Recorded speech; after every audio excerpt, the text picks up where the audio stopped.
ନାହିଁ କି ମୁଁ କେବେ ଭୁଲିବି ନାହିଁ।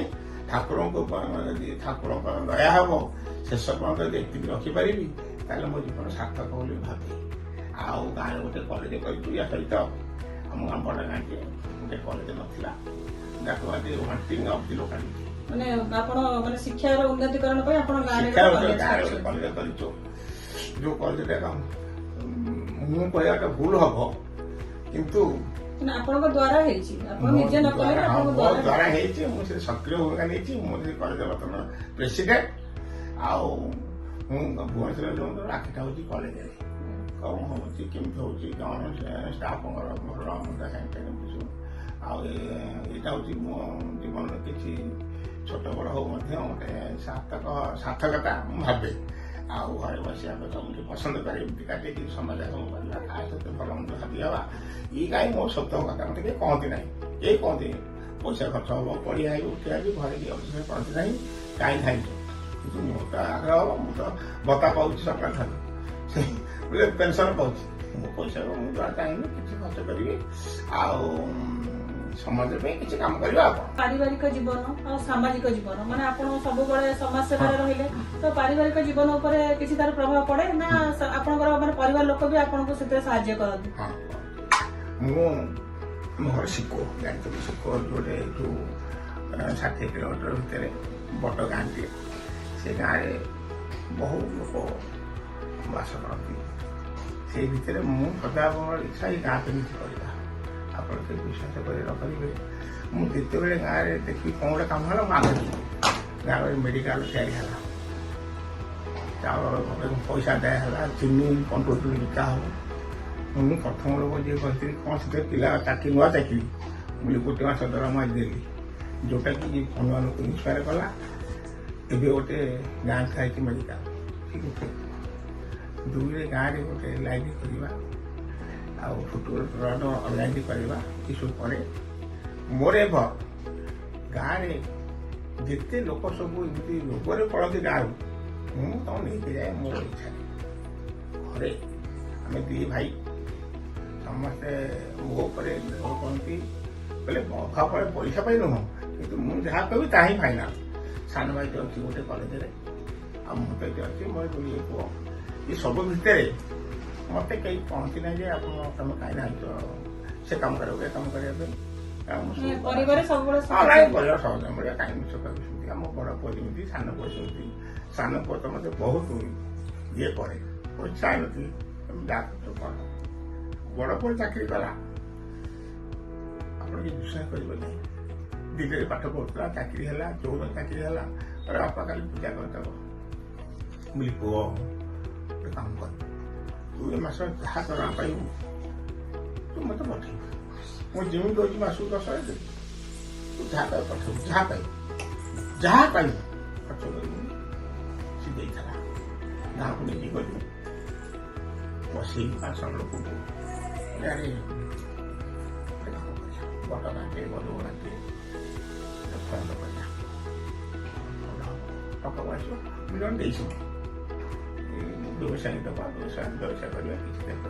ଏ ସୁଧଟା ଏକ୍ସକ୍ଲୁଜିଭଲି ଯିଏ ଲୋକ ରାତି ଅଧରେ ମେଡ଼ିକାଲ ଯିବାକୁ ଆବଶ୍ୟକ କରୁଥିବ କରିବ। ସେ ଇଏ ବହୁତ ପୁରୁଣା କଥା ନା 5 ଟଙ୍କା ଦିଆଯିବ ଆସିଲା ମୋ ଛୁଆ ସବୁ ମୋ ଦରକାର। ସେ ଏବେ ବି ଚାଲିଛି କ'ଣ ଏବେ ବି ଚାଲିଛି ଗାଁରେ 5 ଜଣ ଲୋକ ଦାୟିତ୍ୱ ଦିଆହେଇଛି। ଆମର ଲାଇଫ୍ ମାଇଣ୍ଡେଡ୍ ପର୍ସନ ସେ ଦାୟିତ୍ୱରେ ଅଛନ୍ତି। ମତେ ପଇସା ଦରକାର ନାହିଁ। ଆପଣ ଏବେ ବି ସମାଜ ସେବା ଜାରି କିନ୍ତୁ ସେତିକି ମୋର ତ ଟାଇମ୍ ନିଜର ଗୋଟେ ସ୍ୱତଃ ମୋର ଆଗ୍ରହ ହେ ଆଉ ଯିବା ଦେଖିବା ଲୋକଙ୍କ ପାଇଁ ଠିଆ ହେବା।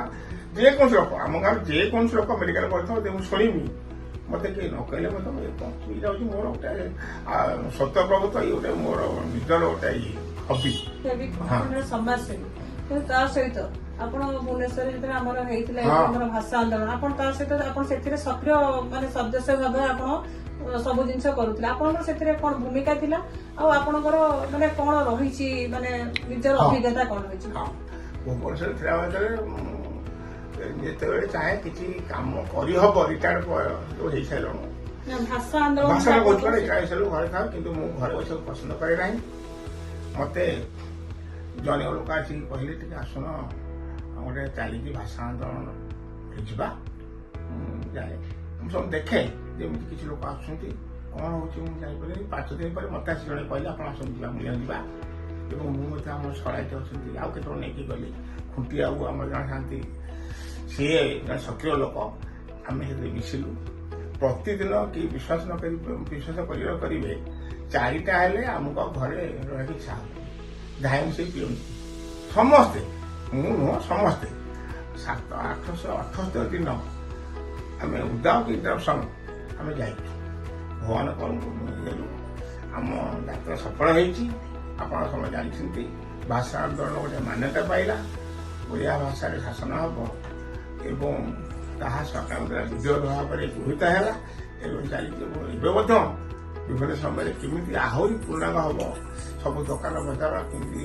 ଓଡ଼ିଆ ଲେଖାଯିବ ଏସବୁ ଆମ ଏବେ ଅହରହ ଚେଷ୍ଟା ଚାଲିଛି ମୋତେ ମଧ୍ୟ ଆଉ ସେଥିରେ ଡକା ଆସେ ମୁଁ ଯାଏ ମୁଁ ଜଣେ ସେଥିରୁ ଆଗତରେ ରହିଲେ ମଧ୍ୟ ଜଣେ ସକ୍ରିୟ ସଭ୍ୟ ବାସ୍ ଆପଣଙ୍କର ସମାଜ ସେବା ପାଇଁ ଆପଣ କହିଲେ ଯେ ଆପଣ ଯେମିତି କାମ କରୁଛନ୍ତି ସେମିତି ଆପଣଙ୍କର କାମ ଜାରି ରହିବ ଆପଣ ଆମେ ଯୋଉ ଆଜି ଆମେ ଆସିଲେ ଆପଣ ଉତ୍କଳ ବୁଲେଟିନ୍ ତରଫରୁ ଆମେ ଯାହା ବି ଆପଣଙ୍କ ସହିତ ଆଜି କଥା ହେଲେ ଆପଣ ଉତ୍କଳ ବୁଲେଟିନ୍ ବିଷୟରେ ଆପଣ କ'ଣ କହିବେ ନାଇଁ ମୁଁ ତ ଶୁଣିଛି ଜାଣିଛି ଉତ୍କଳ ବୁଲେଟିନ୍ ଗୋଟେ ଆଗାଧାରୀର ଆଉ ଇଏ କ'ଣ ମିଡ଼ିଆ ଏମାନେ ମଧ୍ୟ ଲୋକାଲିଟିରୁ ଗାଁ ଗହଳିରୁ ଯେକୌଣସି ଘଟଣା ଘଟେ ତାକୁ ସେ ଲୋକ ଆଣନ୍ତି ଅଶେଷ ଧନ୍ୟବାଦ ମୋ ଭଳିଆ ଜଣେ ଅଫିସିଆଲ ଲୋକକୁ ଆପଣ କେମିତି ସିଦ୍ଧାନ୍ତ ନେଲେ ମୋ ପହଞ୍ଚିବା ପାଇଁ ସେଥିପାଇଁ ଉତ୍କଳ ବୁଲେଟିନ୍ର ସମସ୍ତ କର୍ମକର୍ତ୍ତା ବିଶେଷ କରି ଆପଣ ଯେଉଁମାନେ ଆସିଛନ୍ତି ଅଶେଷ ଧନ୍ୟବାଦ ମୋ ପରିବାର ତରଫରୁ ଆପଣଙ୍କୁ ଧନ୍ୟବାଦ ଯାହା ହଉ ଆମକୁ